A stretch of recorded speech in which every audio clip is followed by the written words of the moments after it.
ये आज क्या कैसे देखते हैं आपने ये जो आज खान साहब गए एंटी क्लाइमैक्स हुआ, बड़ा शोर था इसका, लेकिन देखने हम भी गए पर ये लेकिन जस्टिस शाइक उस्मानी साहब हमारे साथ हैं। थैंक यू वेरी मच उस्मानी साहब आपके टाइम का। ये आप क्या देख रहे हैं कि इज़ दिस ओवर, ये रिजॉल्व हो गया है आपके ख्याल में, या अभी इसमें कोई ऐसी किसी भी समत जाने की गुंजाइश है इस केस में जनाब शाइक उस्मानी साहब?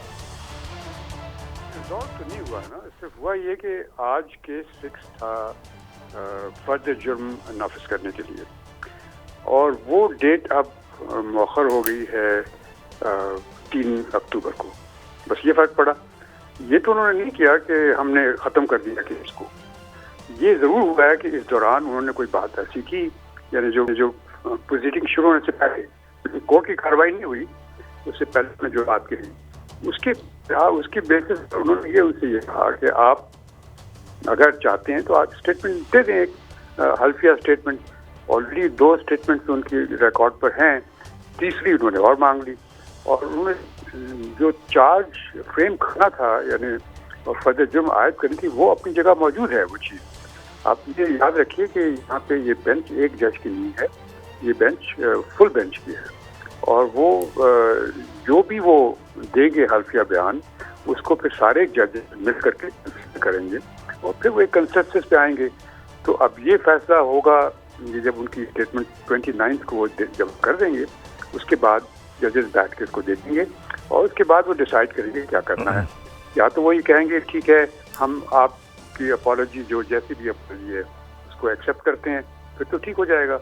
लेकिन अगर वो नहीं समझते तो प्रोसीडिंग शुरू होगी। तो ये नहीं कहना चाहिए कि वो ख़त्म हो गई प्रोसीडिंग। अभी तक कोई ऐसी चीज़ नहीं हुई। सिर्फ ये बात है कि एक नई चीज़ आई जो कि पहले नहीं थी, कि उन्होंने कुछ थोड़ी बहुत माफ़ी मांगी है, लेकिन जो अनकंडीशनल माफ़ी की जो रिक्वायरमेंट है कानून में, वो अभी तक पूरी नहीं हुई। अच्छा उस्मानी साहब, ये चीफ जस्टिस साहब का आज कमेंट था समाअत में कि हम मुनासिब नहीं समझते कि अगर तौहीन अदालत पे कार्रवाई की जाए, तो इस कमेंट को आप किस तरह देखते हैं? जब चीफ जस्टिस समाअत के दौरान इस तरह कमेंट करें तो हम जैसे लोग तो इससे मतलब ये लेते हैं कि वो बड़ी मतलब नरम दिली से जा रहे हैं, इस केस में सख्ती नहीं आई। ये इसकी किस तरह इंटरप्रिटेशन करते हैं? मैंने आपसे कहा ना, chief justice is not the only जज। यहाँ पे तो और भी जजेस हैं ना। अगर खाली चीफ जस्टिस होते तो ऐसी बात करते तो आप यकीनन ऐसी बात कर सकते। लेकिन अगर फर्ज किया वो उनके जहन में हो जो आप कह रहे हैं, लेकिन बाकी जजेस के जहन में नहीं हो सकता, तो ये तो आप भी कह सकते हैं कि ये एक फाइनल फैसला हो गया। तो खान साहब ने ये भी एक बात की है कि जी मैं तो अपना जो मजिस्ट्रेट खातून साहब हैं उनको जाके ये भी कहने के लिए तैयार हूँ कि इससे माफ़ी अगर कह लें, या ये भी उन्होंने कहा कि अगर मेरी पार्टी से कोई बंदा आपको कोई दिल आज़ारी नहीं करेगा या आपके लिए कोई मुश्किल नहीं पैदा करेगा, तो ये क्या उनके लिए फ़ायदे में जाएगी, इमरान के हक़ में जाएगी ऐसी बातें? नहीं, इससे कोई ताल्लुक नहीं है इस केस का। केस तो कंटेम्प्ट ऑफ कोर्ट का है ना, तो वो बाकी बातें तो लोग करते रहते हैं अपनी गुडविल दिखाने के लिए, उससे कोई फ़र्क नहीं पड़ता। कंटेम्प्ट ऑफ कोर्ट की प्रोसीडिंग्स ख़त्म नहीं हुई हैं, वो अभी शुरू होंगी। फर्द जुर्म आयद होगी 3 तारीख को। और ये भी हो सकता है जस्टिस साहब कि उस दिन वो कहें कि हम आपके जवाब से मुतमिन हैं और दैट्स ओवर अगली तारीख पे। हाँ, ये हो सकता है, पॉसिबल है। अगर वो सारे के सारे जजेस मिल करके अगर उनकी स्टेटमेंट देते हैं और कहते हैं कि हाँ हम उससे मुतमईन हैं, तो हो सकता है। या मेजॉरिटी ऑफ जजेस ये फैसला करते हैं जी, जजेस अगर सारे जजेस उसको मान जाते हैं तो उस सूरत में वो खास उनकी कंटेम्प्ट ऑफ कोर्ट की जो नोटिस है। तो इसमें क्या स्प्लिट डिसीजन भी आ सकता है जस्टिस साहब? ये जो 3-2 या 4-1 इस तरह भी हो सकता है? हाँ, नहीं, देखिए मेजॉरिटी होनी चाहिए ना, मेजॉरिटी एक तरफ होनी चाहिए, ये जरूरी है। ठीक है, बहुत शुक्रिया जस्टिस शाइक उस्मानी साहब, आपने रोशनी डाली। जी मलिक साहब। मैं ये कह रहा था कि वो देखें ना, जो मैंने सवाल उनसे भी किया, जब आपके चीफ जस्टिस कह रहे हैं कि हम, और इससे पहले भी मैं आपको बता दूं, एक दफ़ा उन्होंने ये तौहीन अदालत के केस में ना चीफ जस्टिस साहब ने जो सहाफ़ियों से बात की थी, तो उन्होंने इसका इजहार किया था कि हम इतना मुनासिब नहीं समझते कि तौहीन अदालत पर हम कार्रवाई करें। ये मतलब उनका कमेंट मैं दे रहा हूँ आपको। और उसके बाद जिस पे इल्ज़ाम है, अगर खान साहब कह रहे हैं कि मैंने नहीं की और मुझे दौरान समाअत एहसास हो गया कि मैंने गलत किया है या मैं माफ़ी मांगने के लिए तैयार हूँ, तो मुझे तो लगता है कि दोनों साइड से जो डायरेक्शन है वो केस ख़त्म होते नज़र आ रही है। और मैं लास्ट एक कमेंट करना चाह रहा हूँ, आपको याद होगा जब लास्ट समाअत हुई है तो खान साहब के जो वकला थे उनका कहना था कि इस्लामाबाद की हाई कोर्ट जो है उसकी जुरिस्डिक्शन नहीं है, वो ये नहीं कर सकते, वो मुद्दई नहीं बन सकते कि जनाब आपने अदालत की तौहीन की है, ये हक़ जो है सुप्रीम कोर्ट के पास है। तो उनका कहना था कि अगर फर्द जुर्म लगती है, अगर ये केस आगे गया तो हम इसको बड़ा लंबा ले जाएंगे, ये शायद 6 महीने साल तक इसी तरह घूमता रहेगा। तो इसका ये मतलब नहीं कि अगर एक ही समाअत होगी तो आप फर्द जुर्म लगा देंगे तो फ़ौरन को नाहली हो जाएगी, इस तरह का कोई चक्कर नहीं है। और मुआमनीन जो थे अदालत के, उनके भी एक राय थी, मखदूम साहब की भी। और वो इससे पहले ऐसी थी जो चीफ जस्टिस साहब का कमेंट है। मगर काई साहब मैं कमेंट करूँगा, मैं फिर मैं आपसे भी लूँगा। मैं समझता हूँ खान साहब की आप इंटेलिजेंस कह लें या बड़ी पॉलिटिकल विजडम कह लें या आप तेज़ चालाकी कह लें, मुझे लगता है कि खान इज़ वेरी कैलकुलेटेड। एक खां का फेस है पॉलिटिकल फेस है, मैं ख़तरनाक होंगे, मैं माफ़ी नहीं मांगूंगा, मैं देख लूँगा। मगर मैं देखता हूँ हमेशा एक कंसिस्टेंट एक आपको इमरान का एक बिहेवियर नज़र आएगा कि जब देखता है कि अवाम को सेटिस्फाई कर दिया है, वो अपना वो मोला चट का कॉन्सेप्ट दे दिया कि मैं डरता नहीं, मैं फास्ट बोलर नहीं, और एंड पे जाके वो आराम से छोटा सा यू टर्न ले लेते हैं और कानूनी तौर पर प्रोटेक्शन ले लेते हैं। Do you agree with this? मेरे ख्याल में वो कैलकुलेटिंग तो हैं, कैलकुलेशन है ना, पॉलिटिकल फेस हो रहा है और अदालती फेस हो रहा है। वो देखें, उन्होंने एक ऐसी कॉन्फ्लिक्ट को इनवाइट कर लिया है जो पाकिस्तान की तारीख में बहुत कम लोगों ने कॉन्फ्लिक्ट बनाई है। तो इसलिए वो बड़ा फूंक पे, और मेरा ख्याल है आज जो उन्होंने माफ़ी मांगी है वो और अच्छा किया है वैसे, लेकिन वो इन्होंने इसलिए मांगी है कि आई थिंक कि वो उनका मसला अदालत या मोहतरमा ज़ेबा चौधरी साहबा नहीं थी, और अच्छी बात है कि उन्होंने इस बात को सेटल कर दिया।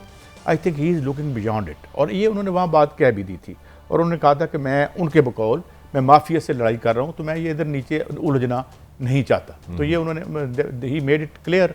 तो अब आगे बैटल तो आगे है, उसकी वजह ये है। मगर मैं थोड़ा सा आपसे डिसएग्री करूँगा। यही काम वो पहले दिन भी कह सकते थे। मैं खान साहब ने जो याद है आपको, पहले दिन गए थे, उन्होंने बाहर बड़ी एक सख्त सा बयान दिया था कि मैं मजीद ख़तरनाक हो जाऊँगा। तो मुझे अदालत को तो शायद नहीं, मैं साफियों से कह रहा हूँ, मैं वो नहीं कह रहा। आप मैंने नहीं, अदालत की मैं बात नहीं कर रहा, मैं ये कह रहा हूँ जो खान साहब पहले एक मोमेंटम बनाते हैं, वो होता है अपना सुल्तान राई वाला, ओ छोड़ांगा नहीं, ये नहीं करूँगा, फिर एकदम जाके आराम से एक छोटी सी ना वो वहाँ पे हम्बलनेस दिखा के, सॉफ्टनेस दिखा के एक्सिट ले लेते हैं। ये जिसको आप यू टर्न भी कह सकते हैं। हाँ, यू टर्न कह लें, लोग अपनी स्ट्रेटजी चेंज करते हैं, कभी आगे कभी पीछे। देखना यू टर्न क्या होता है, यू टर्न ये भी तो होता है ना कि आप खड़े होकर मुख्तलिफ इदारों के लोगों के नाम लेते हैं और बाद में, मैं अब क्या अर्ज़ करूँ, मैं वो लफ्ज़ इस्तेमाल नहीं कर सकता जो उनके मुखालफिन इस्तेमाल करते हैं, कि फिर हाथ बांध के लाइन में खड़े हो जाते हैं और फिर चौक पर देखते हैं कि ये हमारी मर्जी के मुताबिक नहीं चल रहे, तो फिर गुस्सा में आ जाता है। तो ये तो चलता है ना, इसमें ये तो नहीं है कि पीछे नहीं आ सकते। साहब आपने शुरू में एक बात की कि खान साहब का जो पॉलिटिकल सीन पे हम थोड़ा सा बात करते हैं। खान एक ख़ास एक माइंड के साथ चल रहा है और डेफिनेटली वो दारों के एक आमने सामने भी नज़र आते हैं। मगर आप पाकिस्तान की पॉलिटिकल हिस्ट्री में Imran is not the first man. ये तो काफ़ी नज़र आया, भुट्टो से नज़र आया, नवाज से नज़र आया, काफ़ी इस तरह का तो हमें रवैया पहले भी नज़र आया। नहीं, Bhutto, Nawaz Sharif has never been a very serious threat to establishment, कभी भी नहीं रहे वो। उसकी वजह यह कि उनकी सोशल बेस कोई नहीं थी। नवाज शरीफ की सियासत इलेक्टेबल्स की सियासत थी, और नवाज शरीफ की जो राइज़ है वो मोस्टली उन अदवार में हुई जब बिरादरी के वोट थे, जब इलेक्टेबल्स के ज़ाती वोट थे। ये इरा ख़त्म हो गया है। मतलब उन्हें पता था कि जी ये इस कॉन्स्टिट्यूंसी से फ़लाँ आदमी की इतनी बिरादरी है, वो वोट लेता है, और वो उनका वो था कहानी। ये मुख्तलिफ है कहानी, क्योंकि यहाँ पे जो अब खेल है वो ये है कि मैं ये भी सुन रहा हूँ कि बहुत से जो मुस्लिम लीग नून के स्टाल वार्ड हैं, अगर फौरी तौर पर इलेक्शन हो भी जाते हैं तो शायद इस दफ़ा वो इलेक्शन ही ना लड़ें, तशरीफ बाहर ले जाएं, और वो कहेंगे भाई नहीं, एक दफ़ा खान साहब को डिस्क्रेडिट। मैं आपको थोड़ा सा और एक सवाल करता हूँ जो कल मैं सोच रहा था। मुझे लगा कि इमरान को जो सबसे ज़्यादा सपोर्ट मिल रही है जो इस पोलिटिकल कंडीशन में, वो सिर्फ एक फैक्टर ही, बहुत फैक्टर है, 80%, वो है बिजली के बिल। जितने लोग मैंने अग्रेसिव डिस्टर्ब, मुझे एक खान साहब से मैं समझता हूँ कि ये पोलिटिकली वो एक गलती कमिट कर रहे हैं। आज भी जो उन्होंने तकरीर की कन्वेंशन में, उन्होंने कहा आज़ादी किस चीज़ से आज़ादी? वो तो खारन पॉलिसी की बात, ये आज़ादी नहीं। मैं खान साहब बहुत लिथल हो सकते, मुराद ये कि बड़े डेंजरस हो सकते हैं अपने सियासी मुखालफिन के लिए, अगर वो उन आज़ादियों को ज़रा कंक्रीट और इकनॉमिक टर्म्स में डिफ़ाइन कर दें। मिसाल के तौर पर ये किसान जो आए हैं, ये इस वादे पर गए हैं कि 28 को मुलाकात होनी है, उनके मसाइल हल नहीं हुए, ना हो सकते हैं। वो मैं मियां वज़ीर आज़म साहब तो अपने मसाइल हल नहीं कर सकते, तो उनके क्या हल करेंगे? मैं अर्ज़ कर रहा हूँ, they have gone back on the promise that we will meet you। अब मसला ये है कि ये जो मईशत से नालां लोग हैं, खान साहब को चाहिए कि अपनी तहरीक का महवर आइन की पहली से लेकर 40 शिक्कों को बनाएं।